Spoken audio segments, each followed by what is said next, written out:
Metallurgy branch को कोई कभी मत लेना, क्योंकि इसमें कहीं जॉब लगती नहीं है और आपका कोई कैरियर नहीं बनेगा and your life will be finished. Now this is what most of the student thinks. जब वो लोग इंजीनियरिंग में एडमिशन ले रहे होते हैं, उनको लगता है कि अगर मेटलर्जिकल इंजीनियरिंग ब्रांच ले ली तो भाई इसमें तो कोई कैरियर है नहीं, and which is obviously not true. That's why I am making this video. So in this video I am going to explain three things. First, what are the career opportunities for metallurgical engineers in industry? Second, हम लोग discuss करेंगे what are the career opportunities for a metallurgical and materials engineer if he wants to pursue a career in research। अगर उसको research में अपना career परसू करना है तो क्या कैरियर अपॉर्चुनिटीज अवेलेबल हैं।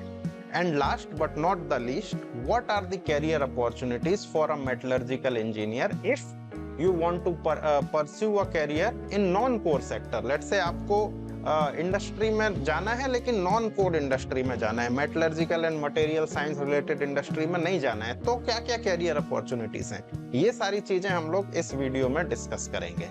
सो हेलो एवरीवन, मेरा नाम है Abhinav and welcome to my channel. I am an assistant professor at the department of metallurgical and materials engineering, VNIT Nagpur. So let's dive into the video.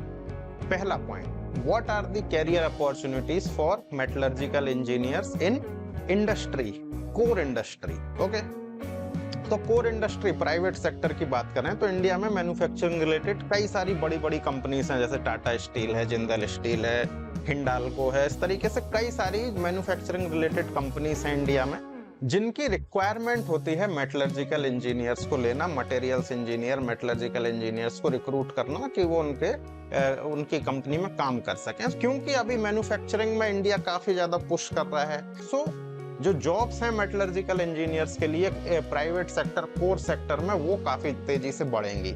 So this is one thing.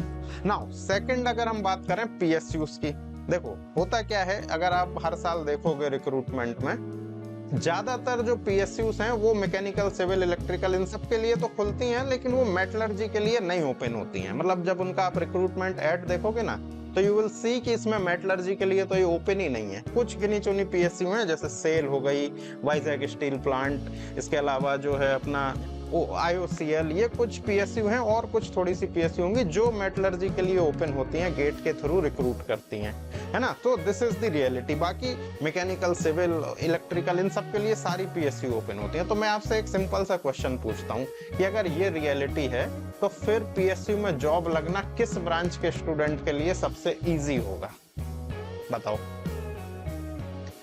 अब आप बोलोगे sir देखो mechanical, civil के लिए तो सारी PSU खुल रही हैं, तो उनके लिए इजी है, उनको जॉब मिलना काफी इजी है, और हमारे मेटलर्जी में तो आधी से ज्यादा PSU ओपन ही नहीं होती हैं। तो भाई अपना तो PSU में होना काफी डिफिकल्ट है, काफी PSU जॉब लगना काफी डिफिकल्ट है मेटलर्जी के जो इंजीनियर हैं उनके लिए।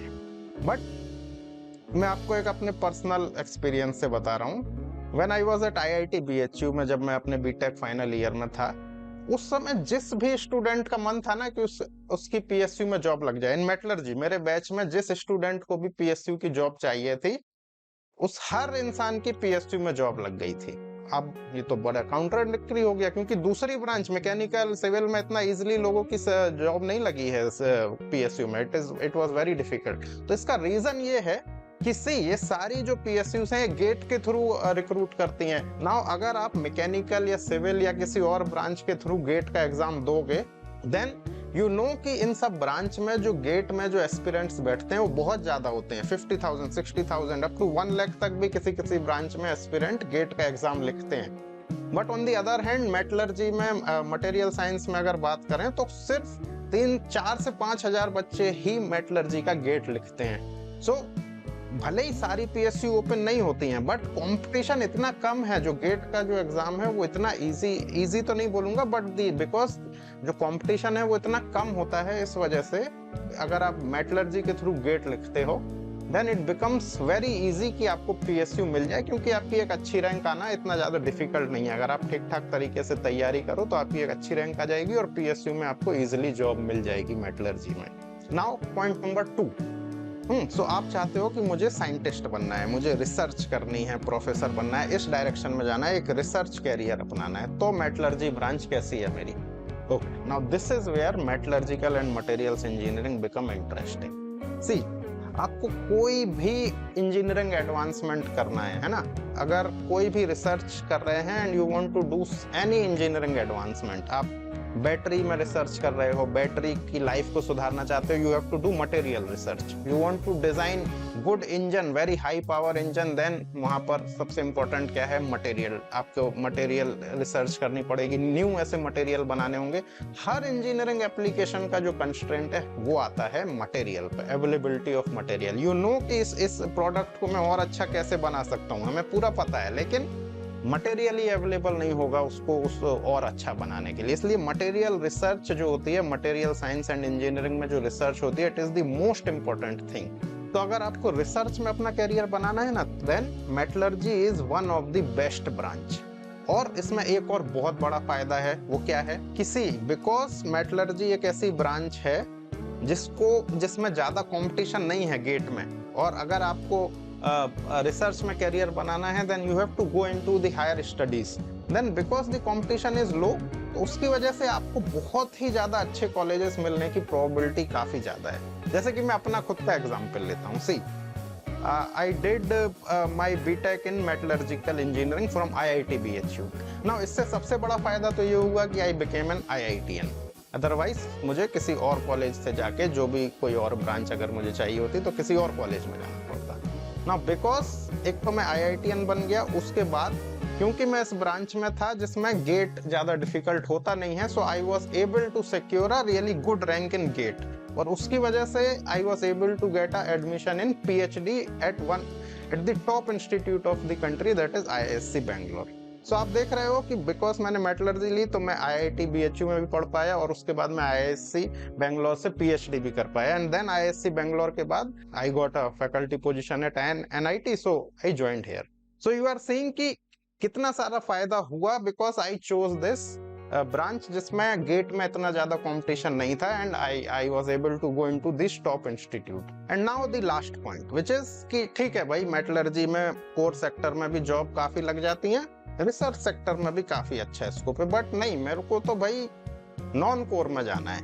This is a very important question कि नहीं, मेरे को तो नॉन कोर सेक्टर में जाना है, मेरे को आगे चल के MBA करना है, मेरे को मैनेजरियल जॉब में जाना है, बिजनेस डेवलपमेंट में जाना है, इन सब जॉब में जाना है. तो क्या मैं मेटलर्जी ब्रांच लूं? तो सी, इसके लिए पहले तो आप ये समझिए कि हर साल इररिस्पेक्टिव ऑफ एनी ब्रांच, आप चाहे मैकेनिकल के हो, सिविल के हो, केमिकल के हो, इलेक्ट्रिकल के हो, किसी भी ब्रांच के हो, 50% ऑफ द पॉपुलेशन जो है ना वो नॉन कोर में वैसे ही चली जाती है. तो वहां पर ब्रांच इतनी मैटर करती ही नहीं है. What matters is your college, कि आपने किस कॉलेज से अपनी डिग्री ली थी, वो आपको लाइफ लॉन्ग वो टैग आपके साथ रहता है, whether you are an NITian, whether you are an IITian, और या फिर आपने किसी Tier 2 या Tier 3 कॉलेज से आपने कोई सी ब्रांच, वट एवर आपके पसंद की ब्रांच में बीटेक कर ली थी. तो क्योंकि ये मैटर ब्रांच से ज्यादा कॉलेज काफी ज्यादा मैटर करता है. और अगर आप मेटलर्जी ले रहे हो तो आई एम श्योर कि if you are getting metallurgy in any of the institute, तो क्योंकि मेटलर्जी सिर्फ इंडिया के टॉप इंस्टीट्यूट्स में ही अवेलेबल है, IITs और NITs में ही है, और कुछ गिने चुने कॉलेजेस में होगी, इसके अलावा हर जगह तो है नहीं. सो इस वजह से बाय डिफॉल्ट अगर आप मेटलर्जी ले रहे हो, that means you are taking a good college, और उसमें भी आप बेस्ट कॉलेज ले रहे होगे, क्योंकि जिस कॉलेज में आपको मेटलर्जी मिल रही है that is the best college that you are getting. और क्योंकि आपको नॉन कोर सेक्टर में जाना था, आपको आगे चल के लेट से आपको आगे चल के MBA करना है या कुछ भी करना है, तो उसमें क्या होगा, आप किस कॉलेज से आए हैं वो आपको काफी ज्यादा हेल्पफुल होगा आगे चल के लाइफ में. कि अगर आप MBA एडमिशन में जा रहे हो तो वहां भी ये एक चलता है कि आपने किस कॉलेज से बीटेक की थी, उसका काफी इफेक्ट पड़ता है. आप कहीं रिक्रूटमेंट के लिए कोई कंपनी रिक्रूट कर रही होगी and you are from a good college, उसका इफेक्ट पड़ेगा. सो अगर आपको नॉन कोर सेक्टर में ही जाना है, then it is always advisable कि टेक अ बेस्ट कॉलेज, जो भी आपको बेस्ट कॉलेज मिल रहा है वो ले लो, एंड बेस्ट कॉलेज आपको मेटलर्जी के केस में ही मिलेगा. ओके, सो आई होप कि इस वीडियो से आपको थोड़ा आइडिया लगा होगा कि what are the career opportunities in metallurgical and materials engineering. Thank you.